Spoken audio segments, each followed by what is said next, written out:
All right, well, now we're going to look at taking the root of something other than just the square root, or what we might call the nth root, something other than a square root. And we're first going to kind of look at this kind of reasoning our way through it. And then we're going to jump over and do it on a calculator. We want to make sure that you know how to input it into a calculator to perform your calculation.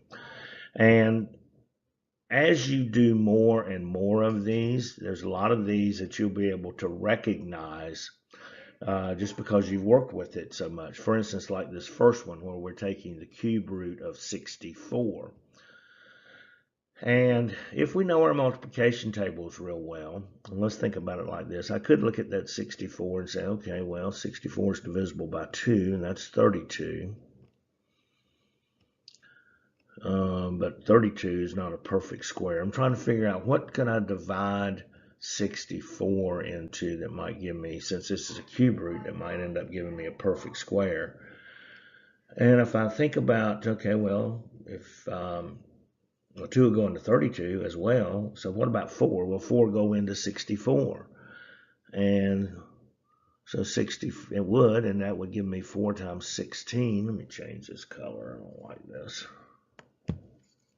You could start with telling her that, we've got to really watch what we see.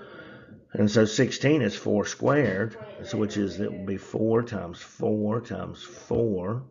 So there's 3 4s there, so the cube root would be 4. And like I say, once you work with these enough, you'll begin to instantly recognize some of these.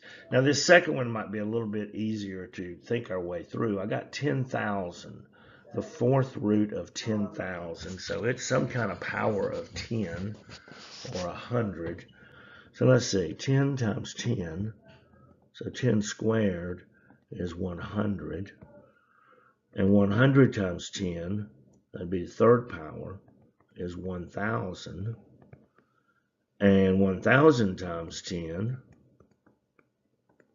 is 10,000. Okay, get the drift here. So 10,000 to the fourth power is just simply going to be 10. Well, 10 times 10. Probably needed a 10 right there. 10 times 10. Well, let me erase all this.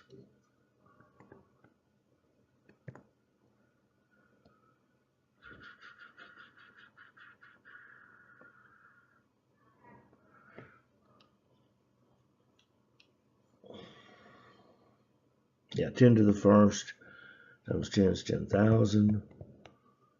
First, second, third, fourth, 10. All right, we're going to jump over here to the calculator, and we're going to put both in here, the cube root of 64 and the fourth root of 10,000.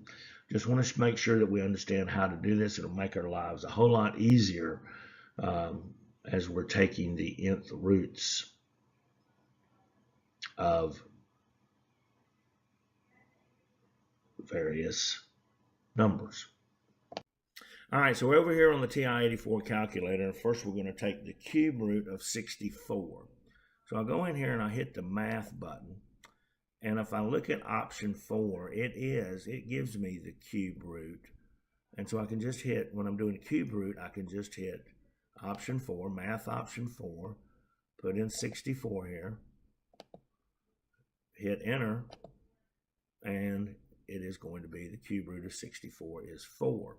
Now, when I'm taking something other than the cube root, obviously the square root I'm taking right here, which is second x squared, if I was taking the square root of something.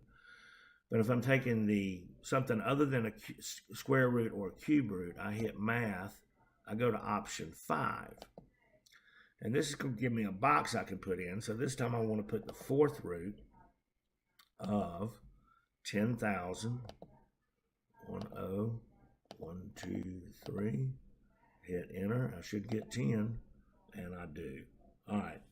So there I think you can see, you go into your math button. If you're taking a cube root, it's option 4. If you're taking something greater than the cube root, then you're going to use option 5.